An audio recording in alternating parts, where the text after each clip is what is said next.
Ya, nomor 16 baik. Oh ya. Alia silakan Mbak Alia. Ada yang tanyakan? Mbak Alia. Oh, raise hand tadi.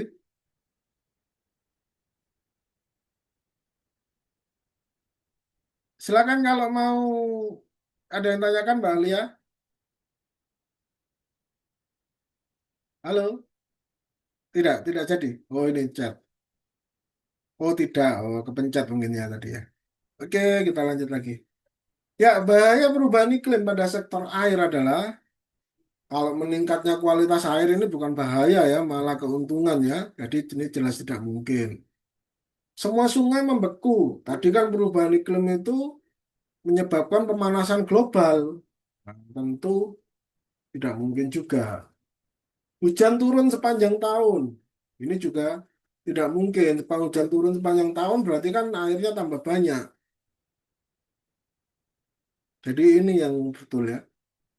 Jadi malah hujannya itu malah curah hujannya malah berkurang karena panasnya tadi itu ya. Salah satunya itu yang menyebabkan bahaya. Selain juga pencemaran terhadap air ya.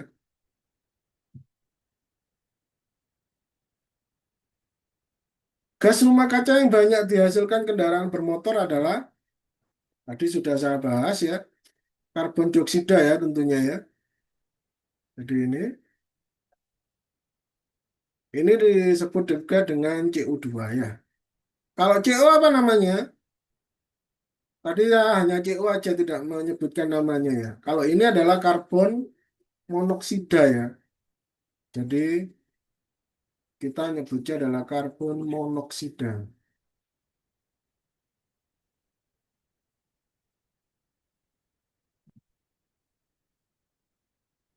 Peristiwa yang memacu pemanasan global adalah pembakaran hutan ya.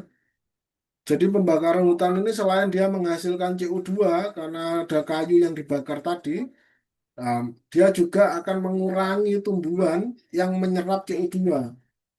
Semakin banyak CO2 yang ada di udara, maka akan semakin gampang terjadi pemanasan global.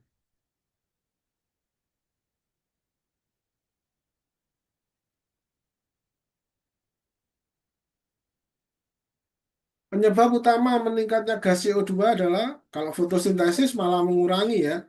Karena tadi fotosintesis adalah reaksi antara CO2 dengan air.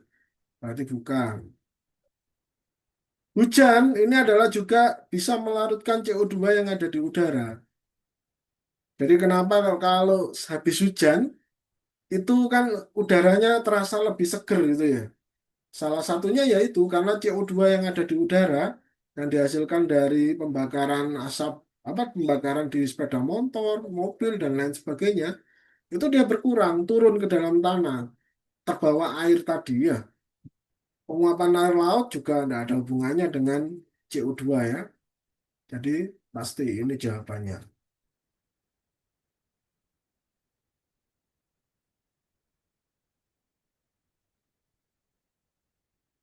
Ini salah satu upaya mengurangi dampak pemanasan global adalah kalau membakar sampah ini juga salah ya karena dia akan menghasilkan CO ya. Jadi senyawa hidrokarbon tadi kan saya sempat bahas senyawa hidrokarbon, bisa CXHY, bisa CXHY ya. Nah, ini dua senyawa hidrokarbon ini, baik ini maupun ini, itu ada di hampir semua makhluk hidup ya. Karena itu senyawa hidrokarbon ini disebut dengan senyawa organik ya. Jadi karena dia hampir ada di semua makhluk hidup. Jadi kalau kita membakar sampah, di sampah itu misalkan ada sisa-sisa makanan, ada sisa-sisa apa yang lainnya itu kemungkinan besar dia akan mengandung hidrokarbon sehingga ketika dibakar dia juga akan menghasilkan CO2. Menggunakan kendaraan pribadi terus-menerus jelas juga bukan ya, karena akan apa namanya? Nah, menggunakan kendaraan umum itu adalah salah satu cara untuk mengurangi dampak pemanasan global. Kenapa?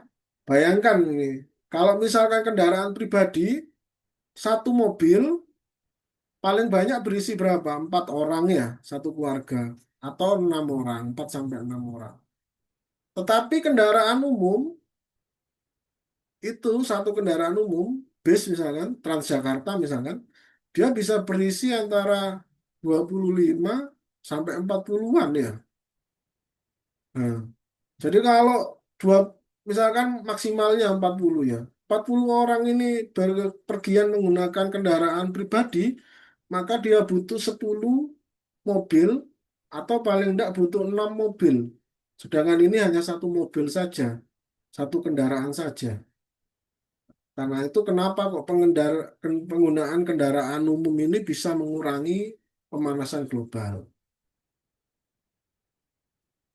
Menghemat listrik. Tadi sudah sampaikan bahwa ketika kita menghemat listrik, maka ini sama dengan mengurangi dampak pemanasan global. Karena apa? Karena kalau kita hemat listrik, maka PLTU atau pembangkit listriknya itu juga akan berkurang penggunaan energinya. Jika mereka mengurangi penggunaan energinya, otomatis mereka pembakaran batu baranya, jika PLTU-nya masih menggunakan batu bara, itu juga akan berkurang. Menebang pohon jelas salah ya. Menebang pohon justru akan menambah dampak pemanasan global atau mempercepat pemanasan global.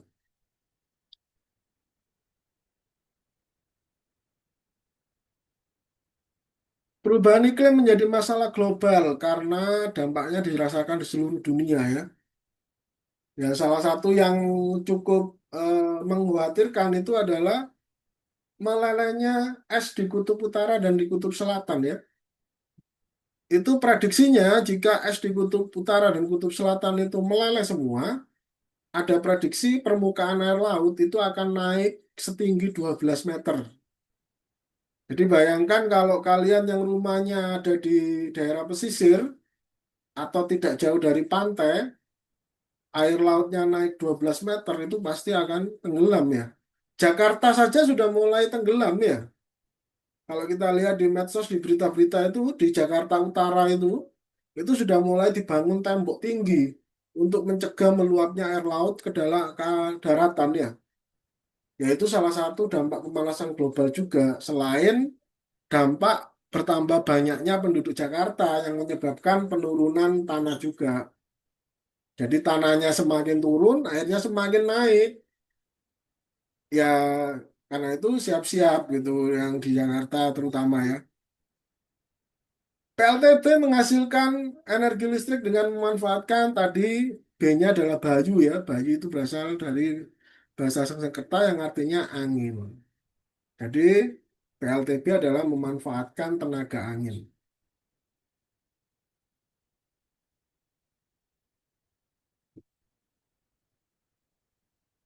Berikut yang termasuk energi terbarukan adalah batu bara, minyak bumi, gas alam, dan biomasa. Jawabannya biomasa. Apa biomasa ini? Biomasa ini adalah sisa-sisa dari aktivitas manusia yang bisa dibakar untuk menghasilkan energi. Contohnya yang paling sederhana dan ini sudah digunakan sekarang adalah sisa tebu di pabrik gula. PG. PG ini pabrik gula ya maksudnya. Jadi ketika pabrik gula ini memproduksi gula, maka dia akan membutuhkan tebu ya. Tebunya dalam jumlah banyak ya, ton-tonan itu. Tapi yang diambil oleh pabrik gula ini hanya sarinya saja, hanya airnya saja. Sedangkan sisanya, seperti serat-seratnya dan yang lainnya, itu selama ini dibuang percuma gitu. Nah, ternyata sisa tebunya ini itu bisa dibakar juga untuk menghasilkan energi. Di beberapa pabrik gula ini sudah digunakan ya. Jadi pabrik gula ini sudah ada yang menggunakan ini pembangkit listrik tenaga biomasa. Jadi sisa tebunya mereka bakar untuk menghasilkan panas, panasnya untuk memanaskan air, menghasilkan uap, uapnya untuk menggerakkan turbin, menggerakkan generator dan menghasilkan listrik. Listriknya mereka pakai lagi di pabriknya atau di perumahan karyawannya. Jadi ini termasuk solusi ya untuk, tapi sekali lagi tidak ada solusi yang benar-benar saya katakan tadi benar-benar 100% tanpa masalah gitu. Kenapa? Ketika biomasa dibakar tetap dia akan menghasilkan CO2. Ya, jadi bingung juga ya. Tapi kalau sisa tebunya tidak dimanfaatkan kan sayang. Jumlahnya juga tontonan ya. Bukan yang sekilo 2 kilo gitu. Ya kalau orang jual es tebu mungkin hanya 3 kilo 4 kilo untuk sisa tebunya. Tapi di pabrik tebu itu bisa tontonan ya. Dalam satu siklus produksi satu pabrik gula itu bisa menggunakan mungkin sekitar 1.000 sampai 2.000 ton tebu ya. Nah, ini juga penggunaan kendaraan listrik ini dapat membantu mengurangi pemanasan global. Betul. Kenapa? Karena kendaraan listrik itu tidak ada emisi gas buangnya, tidak ada knalpotnya ya. Kan gas energi kendaraan listrik itu dia tidak ada pembakaran di dalamnya, sehingga tidak perlu menghasilkan gas, tidak menghasilkan gas buang, sehingga tidak menghasilkan CO2. Nah, sekali lagi, saya lagi bahwa tidak ada solusi yang 100% benar-benar menjaminnya. Kenapa? Kendaraan listrik ini problemnya adalah di baterai. Bukan problem, dia membutuhkan baterai maksudnya. Ketika baterainya sudah tidak bisa digunakan, maka baterainya menjadi limbah atau baterai limbah ya, atau limbah baterai. Nah, ini problem baru. Kenapa? Karena pada umumnya limbah baterai ini adalah termasuk limbah B3. Apa itu B3? Berbahaya, beracun, dan berbau.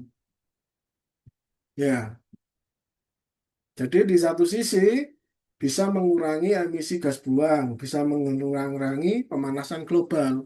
Tetapi di sisi lain ada ini. Nah, ini sekarang banyak penelitian di bidang ini, bagaimana menguraikan atau bagaimana memanfaatkan limbah baterai ini. Jadi kalau kalian mau bikin penelitian lomba kir misalkan, bisa mengangkat tema ini, memanfaatkan limbah baterai ini, limbah baterai dari kendaraan listrik. Ya, ini saran saja. Misalkan kalian ikut lomba karya ilmiah atau karya ilmiah remaja, biasanya kan ada lomba-lomba seperti itu ya.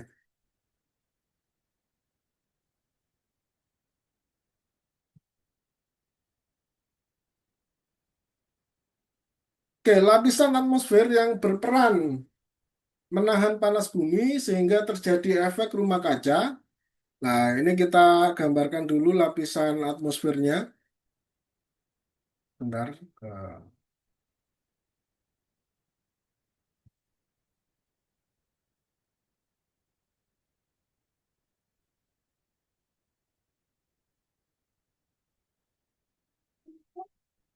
cari gambarnya dulu. Jadi supaya bisa tergambarkan.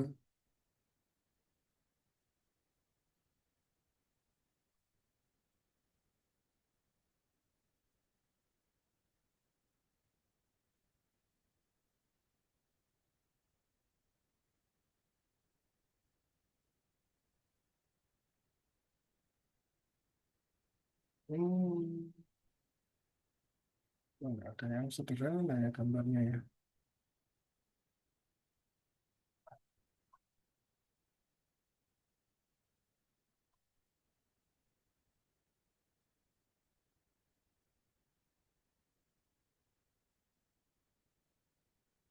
Kalau bahasanya apa efek rumah kaca itu the greenhouse effect ya. Karena di bahasa Inggris memang nyebutnya adalah greenhouse ya. Greenhouse itu yaitu apa rumah kaca yang untuk memanfaatkan tanah untuk mengembangkan tanaman, mengembangkan biakan tanaman. Contohnya misalkan anggrek. Kurang jelas gambarnya, Rek. Ya, tak gambar sendiri.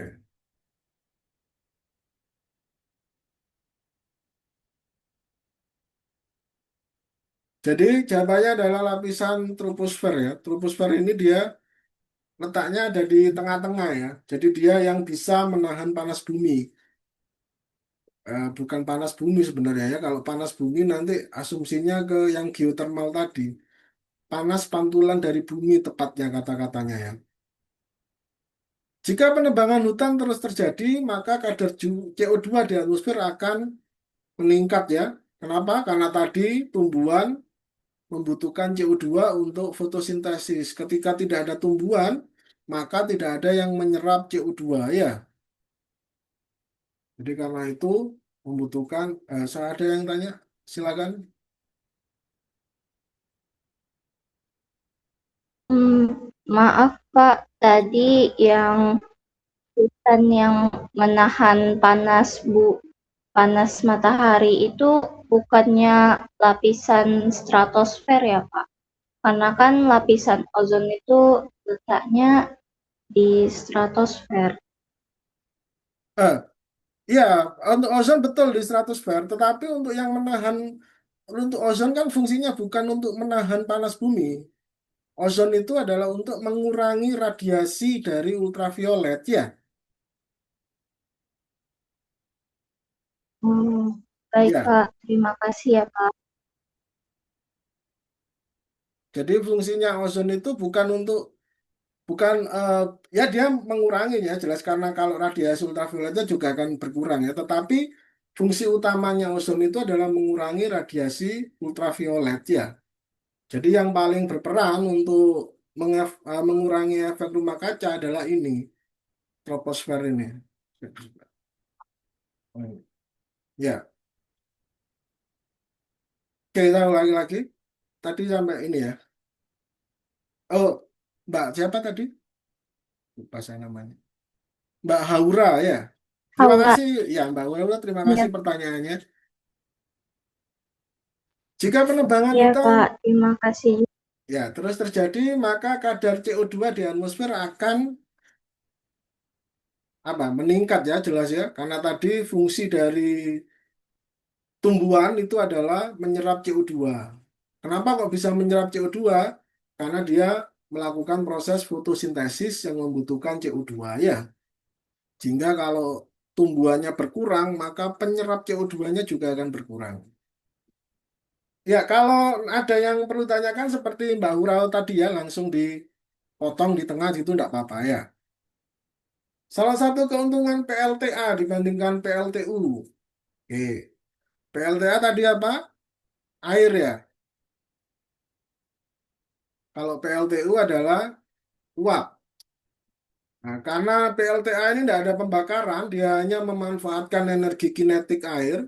Sebenarnya yang kalau di bendungan itu yang dimanfaatkan energi kinetik dengan energi potensial ya. Karena itu kalau kita lihat bendungan, misalkan seperti yang ada di mana itu, antara Malang dan Blitar itu daerah apa namanya lupa saya. Nah itu kan bendungan itu mesti tinggi kan, tinggi sekali dia. Kenapa kok dibuat tinggi? Karena semakin tinggi, jadi kan bendungan itu dibuat tinggi gini. Ini airnya, kemudian dibendung sampai dia, misalkan ini airnya, dibendung sampai tinggi sekian misalkan. Nah, kemudian dia dialirkan ke bawah sini, ke sungai yang di bawah ini. Nah, jadi dia dialirkan ke sini. Kenapa kok dibuat tinggi? Karena energi potensial itu, rumusnya apa? Energi potensial? MGH ya. Ada pertanyaan lagi, sebentar. PLTU dan PLTN, oke. Sebentar ya, sabar. Kita ini dulu. Ya, semakin tinggi, hanya semakin besar, maka energi potensialnya akan semakin besar. Karena itu dia dibuat tinggi bendungannya. Ada yang bisa 80 meter, 70 meter gitu ya. Jadi semakin tinggi, maka dia akan semakin besar energi potensialnya. Semakin besar energi potensialnya, maka semakin besar energi yang dihasilkan. Kalau PLTU ini adalah pembangkit listrik tenaga uap, ya. Nah, apa bedanya dengan PLTN? Jadi PLTN ini sebenarnya dia juga bisa disebut PLTU ya, karena dia juga menggunakan uap. Tapi bedanya PLTN ini sumber utamanya adalah nuklir. Kalau PLTU untuk menghasilkan uapnya, umumnya dia menggunakan batu bara untuk pemanasnya ya, atau gas bumi.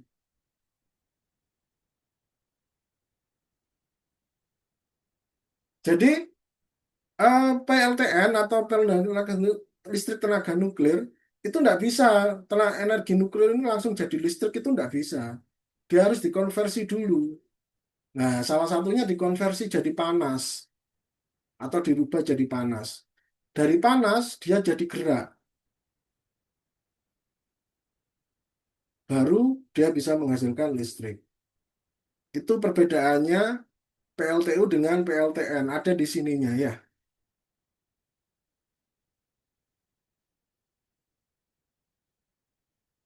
Jadi kalau PLTN itu pasti dia juga menggunakan uap untuk menggerakkan turbin. Tetapi kalau PLTU dia tidak mungkin menggunakan nuklir untuk menghasilkan uap. Kurang lebih seperti itu bedanya ya. Karena kalau dia menggunakan nuklir pasti sebutannya PLTN, tidak PLTU lagi ya. Oke, Mbak Alia bisa dipahami? Gas bumi, mohon maaf, panas bumi tadi sebenarnya juga menggunakan uap. Tadi kan kantong magma tadi itu kan menghasilkan panas. Nah, panasnya itu juga sama, digunakan untuk memanaskan air, untuk menghasilkan uap. Tapi kemudian uapnya digunakan untuk menggerakkan turbin, dan turbinnya juga untuk menggerakkan generator. Generatornya baru menghasilkan listrik. Tuh. Salah satu keuntungan PLTA adalah, ya, ramah lingkungan ya. Tapi sekali lagi, ya ini saya eh, apa kan punya kewajiban juga untuk menjelaskan bahwa tidak 100% ramah lingkungan. Kenapa? Karena rata-rata bendungan itu dibangun dengan menggusur desa. Ya, karena bendungan itu membutuhkan luas area untuk dibanjiri itu yang besar ya. Coba kalian search di Google nanti kalau tidak percaya, hampir semua pembangunan PLTA yang menggunakan bendungan itu pasti ada penggusuran desa ya. Bisa satu desa, dua desa, atau tiga desa, macam-macam ya. Tapi pasti ada penggusuran di situ. Nah, rata-rata pasti ada penggusuran. Kecuali kalau memang dibangunnya di daerah yang sangat terpencil sekali, tapi jarang itu ya. Jadi sekali lagi tidak istilahnya tidak benar-benar 100% ya lebih ramah lingkungan. Ada tetap apa efek sampingnya gitu ya. Ada tetap buruknya sedikit. Bahan bakar fosil disebut tidak terbarukan karena ini ya proses pembentukannya sangat lama ya. Jadi ini jutaan tahun ya pembentukannya dari yang purba dulu sampai menjadi minyak bumi, batu bara itu per jutaan tahun ya. Nah ini kalau teori tentang asal-usul minyak bumi dan batu bara itu nanti terbukti benar, misalkan terbukti oh bukan dari apa makhluk hidup purba, wah, itu bisa kemungkinan manusia bisa membuat minyak bumi dan batu bara lebih cepat kalau teorinya benar ya. Sementara teori yang dipakai adalah minyak bumi dan batu bara adalah dari makhluk hidup purba. Sementara teori yang dipakai adalah itu.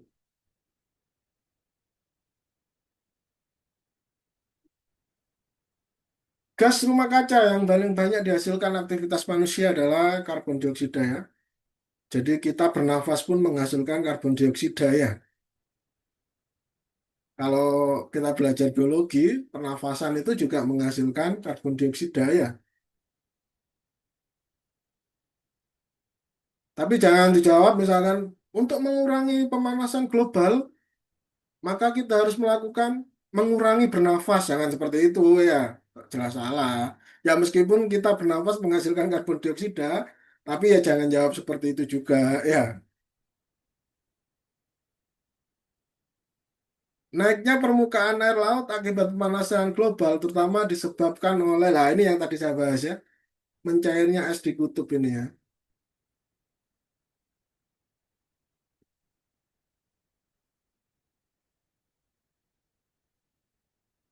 Suatu daerah memiliki sinar matahari melimpah sepanjang tahun. Indonesia ini, Indonesia kan hampir sinar matahari itu sepanjang tahun ya. Kalaupun ada mendung, paling mendung cuma 4 jam, 5 jam ya. Setelah itu panas lagi ya kalau siang.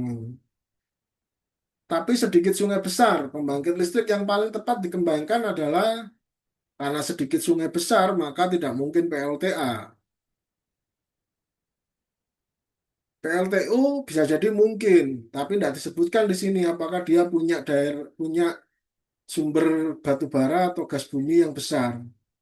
PLTN juga tidak disebutkan apakah dia memiliki sumber nuklir atau tidak. Maka yang paling tepat adalah PLTS ya jawabannya ya.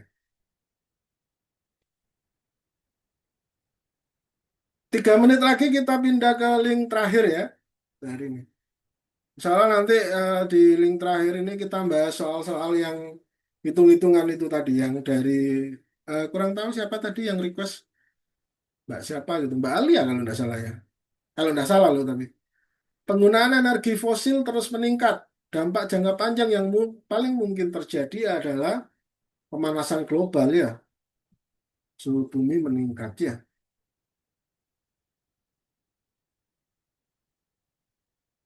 Cadangan energi bertambah tidak mungkin jelas ya, karena pasti akan berkurang ya.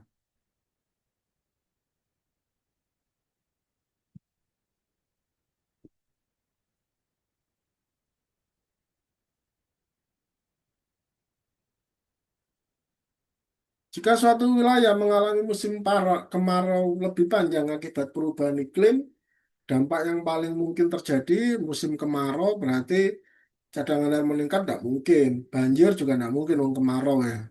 Suhu udara turun juga tidak mungkin karena kemarau pasti panas ya. Maka yang mungkin kekurangan air bersih.